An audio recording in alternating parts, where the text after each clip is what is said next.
Shalom, shalom à tous, bien-aimés dans le Seigneur. Soyez bénis dans le nom précieux de notre Seigneur et Sauveur Jésus-Christ. Ici, Gabon Impact Chrétien, une association chrétienne qui a pour objectif de proclamer le salut en Jésus-Christ et d'annoncer la bonne nouvelle du royaume des cieux jusqu'aux extrémités de la terre en utilisant les réseaux sociaux tels que YouTube, TikTok et Facebook.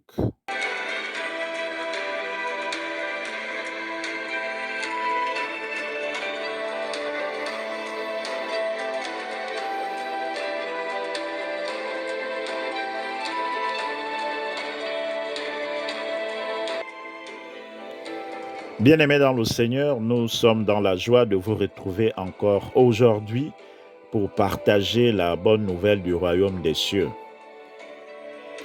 Notre thème du jour s'intitule « La règle d'or ». Romains 14 au verset 17 nous dit « Le royaume des cieux, ce n'est pas le manger et le boire, mais la justice, la paix et la joie par le Saint-Esprit. »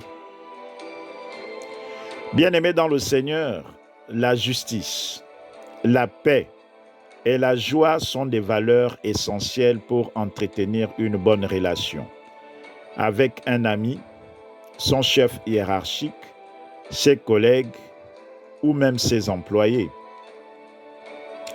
Lorsque Paul parlait du royaume des cieux, il voulait rappeler le rôle que chaque chrétien doit jouer dans son entourage.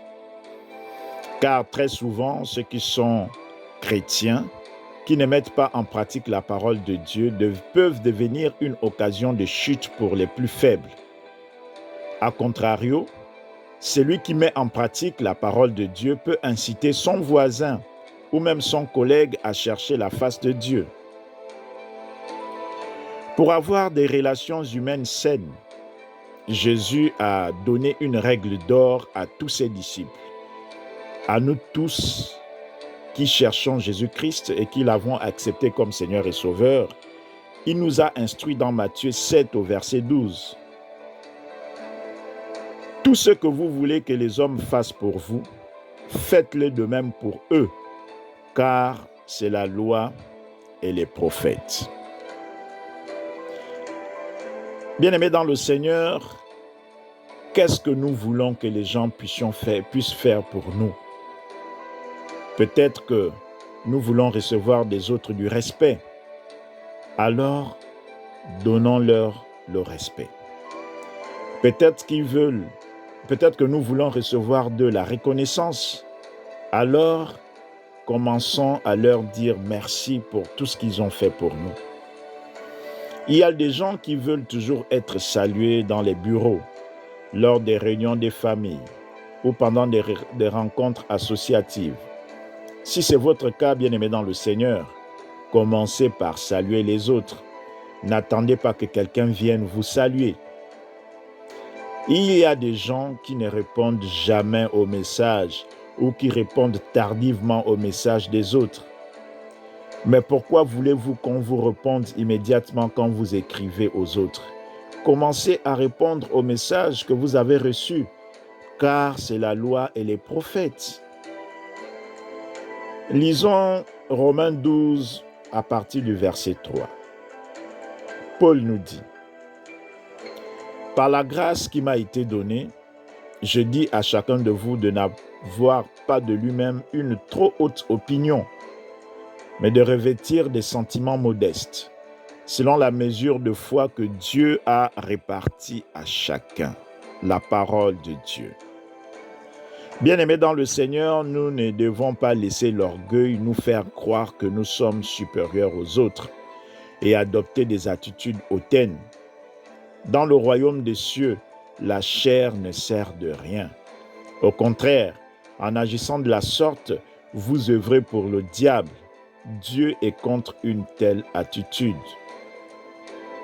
Les relations humaines sont constituées de diplomatie. Et la particularité avec la diplomatie est que tout est réciproque. La réciprocité nous amènera à poser le premier pas pour montrer notre bonne foi ou notre volonté à entretenir de bonnes relations avec notre homologue, avec notre collègue ou peut-être un ami. Au-delà de la réciprocité, n'oublions pas que nous sommes le sel de la terre. Nous avons le devoir d'assaisonner nos relations avec la justice, la paix et la joie. Le Saint-Esprit, qui est notre compagnon de tous les jours, nous aidera à agir ainsi. Si nous n'agissons pas comme Jésus-Christ nous recommande d'agir dans Matthieu 7 au verset 12, c'est peut-être à cause de l'orgueil. L'orgueil est par nature source de compétition. Et souvent la compétition nous conduit à agir contre la volonté de Dieu. Bien-aimés dans le Seigneur, prenons garde à l'orgueil, car quand vient l'orgueil, vient aussi le mépris. Dieu déteste l'orgueil et l'orgueil précède la chute. Que celui qui veut éprouver de la fierté mette sa fierté dans le Seigneur Jésus-Christ en faisant aux autres ce qu'il attend que les autres fassent pour lui. En effet, tout ce qui est dans le monde, la convoitise qui est dans l'homme, la convoitise des yeux et l'orgueil dû aux richesses viennent du diable. Et Dieu a choisi les choses basses et méprisées du monde, celles qui ne sont rien aux yeux des hommes, pour réduire à néant celles qui sont, afin que personne ne puisse faire le fier devant Dieu. Peut-être que c'est ce que tu possèdes comme bien qui te fait croire que tu es plus que les autres ou plus important que ton frère ou ta sœur. Mais bien-aimé dans le Seigneur, détrompe-toi. Aux yeux de Dieu, tout le monde est égal. Et Dieu peut élever le plus méprisé d'entre nous pour confondre les orgueilleux. Le mépris vis-à-vis des autres peut aussi avoir pour origine le manque d'amour que tu as vécu dans ta vie à un moment donné. Cela t'a conduit à te méfier de tout le monde. Tu as peut-être été trahi et tu ne veux plus être en contact avec les autres. En toutes ces choses, je voudrais te dire aujourd'hui que Jésus t'aime. Si tu as été rejeté et trahi par les siens, Dieu te tend la main. Il te dit qu'il t'aime. Ne crains rien. Rien de mal ne t'arrivera. Pardonne à celui qui t'a trahi et rejeté. Salue-le et avance avec Jésus-Christ. Dieu a permis que cela t'arrive pour t'enseigner à ne pas mettre ta confiance dans l'homme et à te confier à Dieu seul. Pour résumer, bien-aimé dans le Seigneur, tout ce que tu veux que les autres fassent pour toi, fais-le de même pour eux. N'abuse de personne, ne trahis personne, ne condamne personne, ne rejette personne. Sois juste et en paix avec tout le monde et mets de la joie autour de toi. Que Dieu te bénisse abondamment. Nous espérons que ce message vous a édifié. Nous vous encourageons à le partager à vos contacts pour qu'ils soient édifiés comme vous. Abonnez-vous pour recevoir régulièrement nos messages et likez pour nous encourager. Si vous nous avez écoutés et que vous n'avez pas encore donné vos vies à Jésus-Christ, nous vous invitons à faire cette prière avec nous. Père, merci pour ta parole. Ta parole est la vérité.